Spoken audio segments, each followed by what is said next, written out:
Okay. That's really unsafe. Come on, guys. This is a freaking life raft. A life raft. Life, not death raft. And it's on fire? What the heck? Man, how the hell do these guys get the contract for making life rafts for the space company, whatever, if it's prone to catch fire and knock out the inhabitants?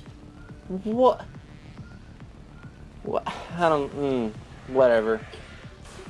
I'm Aiden here with Rut Real Gaming, and today I bring to you Subnautica.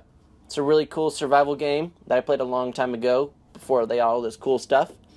And a lot of stuff is different. I know the gist of it, and so we'll kind of be learning this together, but I know a little bit. Yeah, that's how it works. Yeah, so I think it's trying to load my PDA here, whatever, in some realistic looking fashion. And this is basically where you get your inventory. You show your blueprints and how to make this stuff, so you're on the go and everything, and what you have left. See, sea moth 0%, as well as having all the different info, so you can look and read about the different animals and everything around here. And the thing I'm in right now is a life raft, and that's pretty much going to be your home base for the start. You get the medical kit fabricator, and behind me is the just regular fabricator, and that's how you're going to make stuff. So, without further ado, let's dive right in. Oh yeah. Yeah. Bam. Whew. That was a bad joke. That was a really bad joke. But I loved it. Alright. Ooh, looks like they have tooltips here. Break it. Get some copper. Ooh, alright. Since I have copper, I'm going to get 2 of these acid mushrooms so I can make a battery. Get close, one step closer to the scanner. And I'm going to need some titanium for that, too. Bam. And salt so I can preserve stuff. Quartz, because quartz is important. And I guess I'll grab some more salt.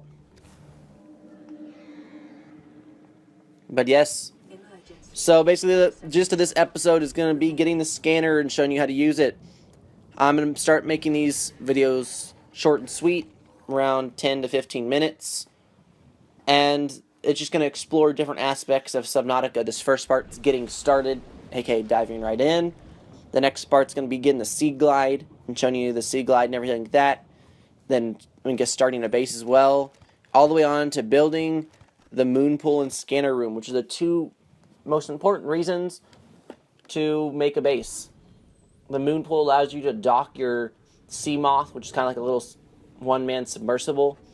And it will recharge it. You could repair it from the comfort of the air, as well as refitting it with new and cool upgrades and everything like that, renaming it, coloring it, all that stuff, all the cool stuff. You could just dock it there and do whatever the heck you want. And the scanner room is something that they added that's kind of new. And you see here, I'm using the fabricator, and that's kind of just making stuff. That's all you really got to do. It uses 5 energy, if you see at the top, each time, 5 power, whatever it's called. And so with the 75, you can only make like 15 things at a time without it having to, for you to have it to recharge. And yeah, I'm just doing that. But the scanner room, like I was saying, is something new that they added, and it allows you to scan for things near it, with allowing for like upgrades to the distance, as well as having 2 unmanned drones, camera drones, yeah. You could just basically fly around wherever and check out stuff and mark it for later. Yeah, it's pretty cool. Little things. But the best part about it is when you scan for the stuff, there's a little chip that you can get that will broadcast it to your HUD. So you could scan for things and then have it show while you're going looking for them.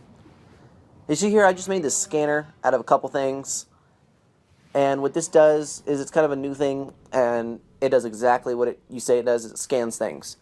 So these fragments of blueprints, I could sit here and right-click, and it will scan, and it says 1 out of 2 of the fragments I need. So if I look around for another fragment, I see one over there. See? Yeah. And if I scan this, that should be 2 out of 2, and I unlock the Sea Glide. That's basically your first vehicle type thing. runs off batteries and runs out of battery really quick, but it allows you to get around, has a topographical readout as well as a flashlight built in. It's very useful for getting around, saving as much air as possible. And what I just got there was one of the fragments for the solar panel. Solar panel is going to be your first thing you have to power your base, because it's really cheap and it's actually quite effective, at least during the day. You're going to have to do some power management during the night, which just basically means don't do anything during the night. But that's why the next biggest thing will be to get the bioreactor. Now, the bioreactor is probably the second thing you get. It used to be kind of rare, but now it's not. You basically throw anything living in there, and it will run and power your base. The bigger the living thing, the better. But it has kind of a small capacity. And instead of being outside the base, now the only place you can place it is inside the base, which is definitely new and pretty cool, since it's like in the center and everything. And you'll see that with one of my future episodes. So what I'm doing right now is I'm just going around catching fish, and these allow you to keep up the sustenance that you have to survive. Those little fish looking things, they're pretty good for eating and getting food, but the things they were called air bladders, air sacs or something like that, I don't even remember. Those are really good for getting water. You could refine those down into water, and that's how you get your water intake. And just checking around here, see if there's anything. Ooh, there's my second solar panel frag. Scan this, and bam! I now have the solar panel and the sea glide. I am well on to my way getting a base started. Now, the importance of power in the base is really, really high now, considering the fact that the bases will not generate oxygen unless they're powered by something.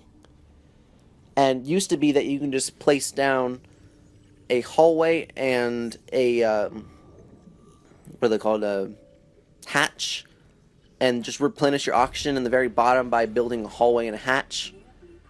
But that's no longer the case, because you'll have to bring some sort of power along with you. Like I said, you could possibly do the multi-purpose room, which is the big circular thingy, and slap one of the bioreactors in there. But yeah, I think I'll go ahead and end it here, showing you how all this stuff works. You could check out one of these other 3 amazing videos. I had one on Planet Side, one on Red Faction, a really old game, and one on Fallout 4. Thank you for supporting the channel by watching it. Like if you like, disliked it if you so happen to do that, which would be really odd, but yeah. And subscribe for more Subnautica and possibly anything else I'll have. Yeah, say thank you and goodbye.